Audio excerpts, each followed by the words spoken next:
Hey collectives, or lovelies. I wanted to share this. I'm sitting in the dark, so I rest my eyes. But if you look at my community tab, there were some stalkers, and I guess assumingly they thought I was in my car, in my Dodge. Cause I honestly believe, I haven't checked it, but I'm pretty sure there was a tracking device in my car. Could left my phone at one point, and long story. And then I have my cell phone still, but I'm gonna get rid of that pretty soon. So, anyways, if you look at my community tab, the chick, they parked right next to me. I guess they thought my Dodge was right there, and she was looking around. And then she took a picture, but she didn't want to look at me because she saw me in the car. Because of the way I had the passenger, window, I had the sun visor, so you can't really see in. And then she go to the front, So anyways, while that's said and done, that's another incident that happened today. So they're still lurking, and obviously from North Highlands, they had that smart line, and all those criminals had access to my phone and my information. And I'm pretty sure where I was at today, that's one of the other properties or within that area. So also I wanted to say, I lost my train of thought, but I have so much to say. It's like but it just it's very unfortunate that they are the ones who will continue to harass me and stalk me, and they're looking at my. Oh, this is what I want to say. Let me back up. So since my car was down for a couple of weeks, and I had it in the shop, and blessed that the shop owner or the mechanics guy, I forgot to say thank you because he was very generous to me, very nice. Oh my God, he was so nice to me. And I could have got it fixed, but I didn't have the money to do it. I had to work hard. And I love my car, And it seems like every time I get a car, they fuck up my shit, which I have pictures and videos of it. So I have to go back up there and thank him again because he's a sweet man. Oh my God. I want to give him a hug, but it was very inappropriate. So anyways, I noticed that since my car is gone, that now I have my phone. So where I was going, I noticed the stalkers, whoever they are. I mean, I know who they are, but you know what I'm saying? Just for the sake of this video, they were expecting my Dodge, right? Because I'm pretty sure there was a tracking device, and I know there was because I left my phone at home at one point, and and there they were, So at this point, I have my cell phone, which is the iPhone XR. It's pretty much everybody knows about it anyway because they're hacking my shit. And so when this chick parked next to me, I guess they were suspecting the Dodge because she looked around at first. And she took a picture when she saw me, when she went to the front of the car, kind of sort of on the side. So I noticed now that since the Dodge is gone, they probably say, "Oh my God, we can't track her." And see, this is from Rhode Highlands because they had that cell site simulator. The deputies put it there. I don't know who get the authorization to do this unlawful stuff, but I do have their contracts from from these the car dealership people for the sake of the name, same namesake. Watching people in their apartments and shit like that, was invading their privacy, and just going way and beyond. They want to control the people in that community. I've never ever experienced it before in my life. Now it could be probably for the housing stuff, but I mean, of course they will deny it. But as far as North Highlands, like I said, I totally regret living there. So that community allowed people to hack my shit. I remember when I was doing DoorDash for the very first time, and these meth heads, they were following me all through like North Highlands when I was delivering. That's when I first started in 2020. And then I noticed that when I shut off my lights from the main breaker, inside the unit, one of the drug addicts, whoever they were, they came like zooming through the front of my unit, and they were standing with their phone trying to see if the phone's not working. I said, okay, it was confirmation that when I shut down my shit in my apartment, that's when they came right in front of the unit. And they were complaining. One girl complained upstairs, that was upstairs left. One had her boyfriend run his engine for over 20 minutes or so. And she got mad. She called, I guess, Warren, which is the property manager, and said, I can't do my work. She shut her lights off, I'm like, what? So that means that they were using my internet for free. You know what I'm saying? And she's the one who had said I had no underwear on. I was bending over in the living room. Bitch, I have that video. I gotta find that video where her son zapped my door. When I had my keys, I had a key coat rack by the front door. And I didn't notice at the time, but I watched this video and I'm like, what was he doing? I rewinded and I saw her son was zapping my door. So that's how she got into my car, because she, about a day or so later, whatever it was, she's like, oh, your door is unlocked, it's open, and I don't want your batteries to run down.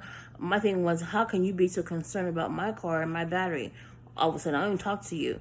And she's the one that had that satellite when that undercover, whoever he was, or perpetrating as a sheriff deputy or undercover cable technician, putting a satellite on her balcony. I have a picture of that satellite too, but I took it down when I filed something in our local courts, Because I was gathering everything together. I'm like, damn, how she know all this, and how they know all this, and they're taking my documents and my memory cards, and it was just illegal. So they're trying to use this shit, I guess, against me. It's not gonna work, And not even that, they're trying to make me in such a way because they were stealing.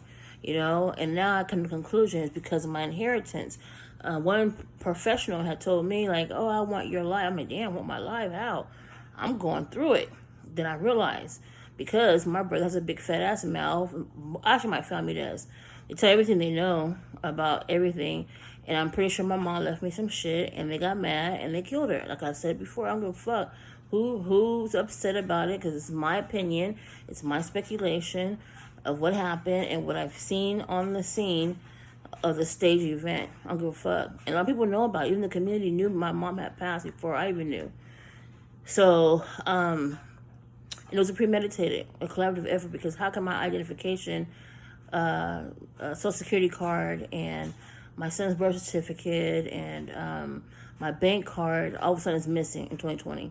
Then I'm on the dark web with my particulars, my information and shit. And exploiting our family on the dark web. Who does that? The property manager, they're sick. They're sick. And that's why they have a lot of mentally ill people in that community, because if you say the truth, they're going to say, oh, you're delusional, oh, you're schizophrenic, blah, blah, blah.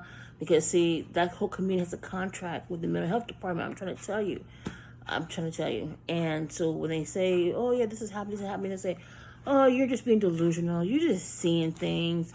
You're hearing things. But see, with me, I observe and compile. And I'm trying to tell you what I know about the manager and whoever, whoever owns it, or his friend, or whoever, the water board and all kinds of stuff. Oh, I got the information. The people, it's unbelievable. Because, I get excited. I talk like a fast. And I'm trying to work on it, and I get anxious because, like, fuck, I want to say everything all at once, and, I feel I'm rushed. Not even that, too, because my phone is always stopping at a certain mark. And then when I went to go speak to someone, and I didn't write shit down, I just went on the fluke, and I was just talking like heck of fast. And I'm like, damn.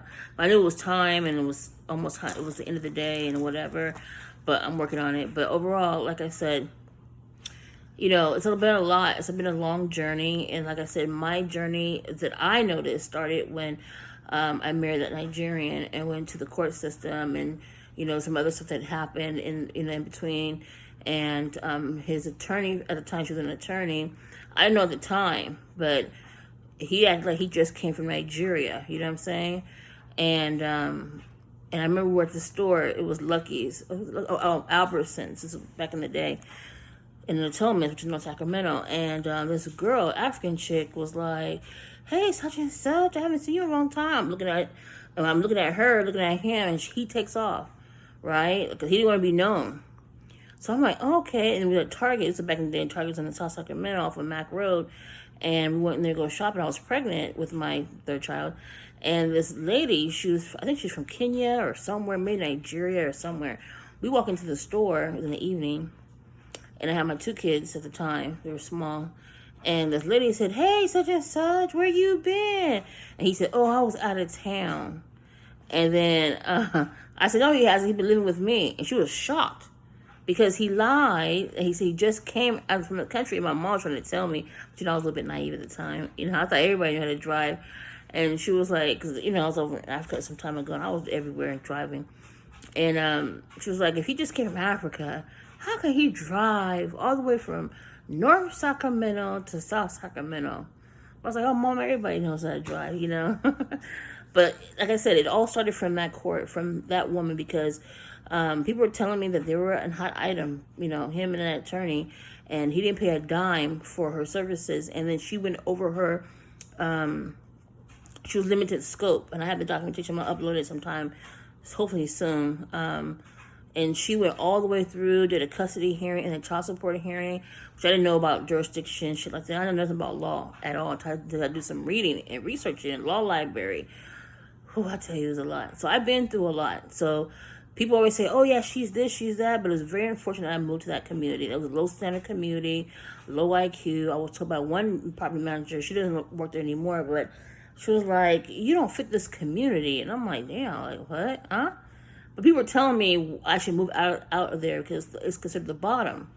But, I really didn't. I mean, I'm not naive. But, I was minding my own business. And so when they said I fit the community, they said, well, and when they said about my P.O. bonds, I was like, damn, how'd you know all that? I don't throw shit away, like as far as my mail and stuff like that. And she was like, the way you speak, the way you dress, the way your son dressed, the way he behaves, it's like, is that the typical, like the badass kids in that area, right? And I should have left when I could have. But when you get comfortable, it's like, oh, but the harassment started and the burglarization and the drugs in my unit, and they didn't want to do shit about it, and stealing my things. And at the fire department across the street, there was 2 houses. When I got evicted out or wrongfully evicted, then those 2 houses are all of a sudden vacated. Those are undercover house for the county. I'm trying to tell you. They had people living there before. They didn't even think about what I was doing in my apartment before I even knew. They said, oh, yeah, something about, you should start selling ices. I'm like, what? I was making ice